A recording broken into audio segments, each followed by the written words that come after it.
Intermodal traffic is the fastest growing segment of the railroad industry. You, as the person loading the freight cars, are the vital link in the safe and efficient transportation of container traffic in the North American railway system. Although this incident involved an improperly secured trailer, we need to prevent the occurrence of incidents such as these in the future.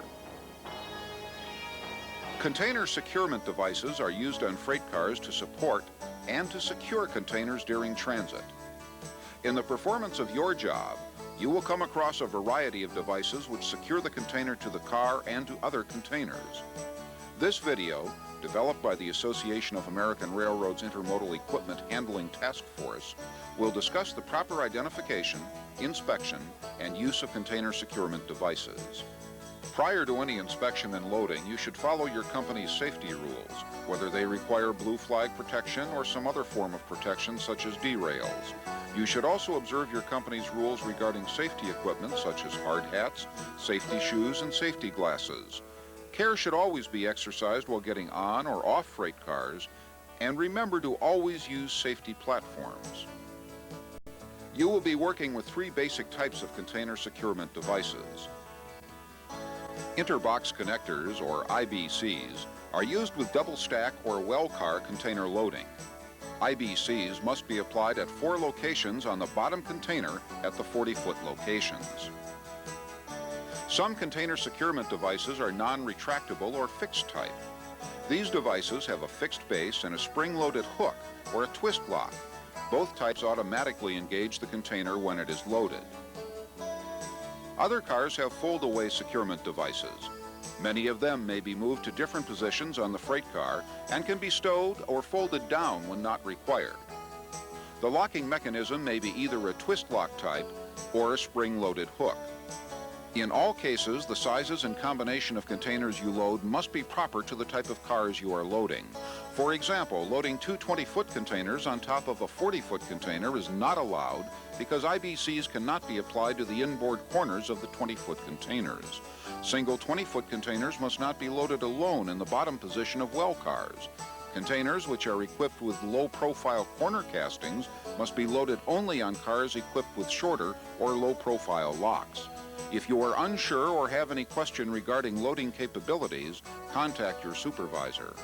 It is recommended that open top loads not be loaded on the upper level of a well car. They should either be placed in the well or on another car. In all cases, follow your railroad's loading instructions. Prior to loading containers, you must make sure all pedestals are in proper position. This often requires repositioning fold-away type pedestals. When loading 20-foot containers on spine cars, the tandem fold-away type pedestal must be raised. Now that you're ready to load, it is important to make a visual inspection of the pedestals to ensure they are in proper working order.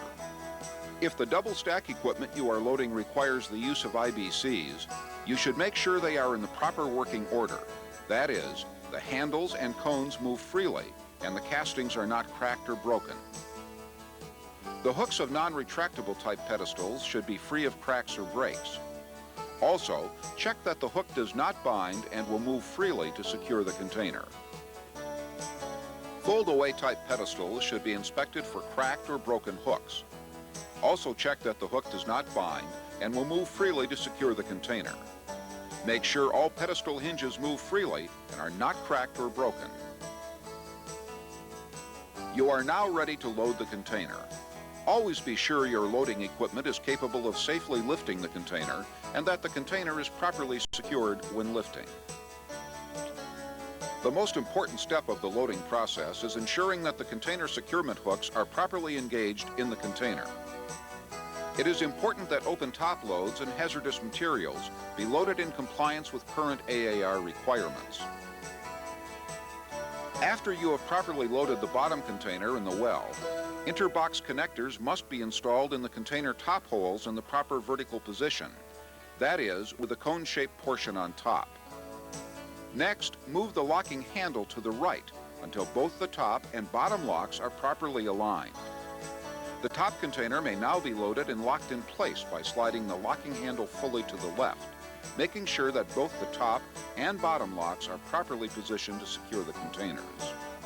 When loading cars equipped with non-retractable type pedestal securement devices, you must ensure that the container is positioned over and on the pedestal so the hook has engaged the container and secures it in a locked position. The same locked condition is required when loading cars equipped with pedestals having automatic twist locks. When loading cars equipped with retractable or fold-away type pedestal securement devices, you will encounter 3 different locking mechanisms.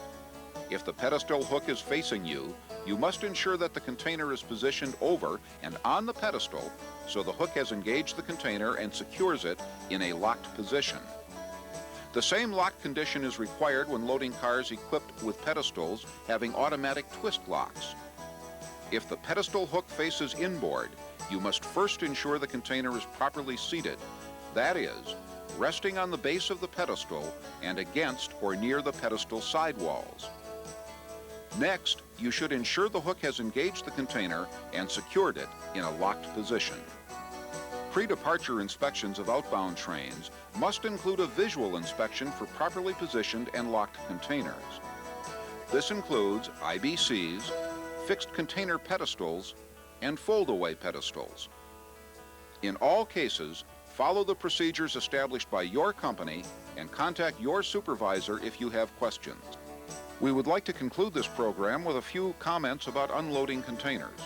Remember, safety procedures are also equally important in the unloading process, and remember to report any improperly loaded conditions to your supervisor.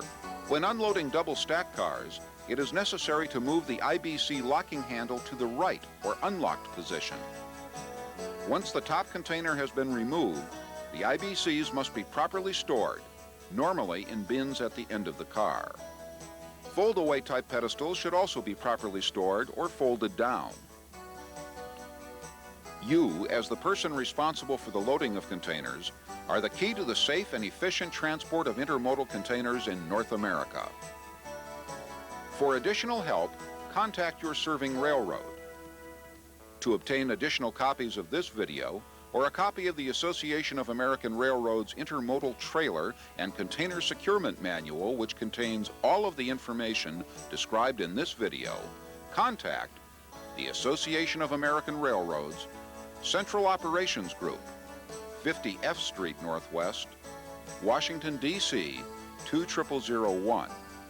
Or you may call us at area code 202-639-2211.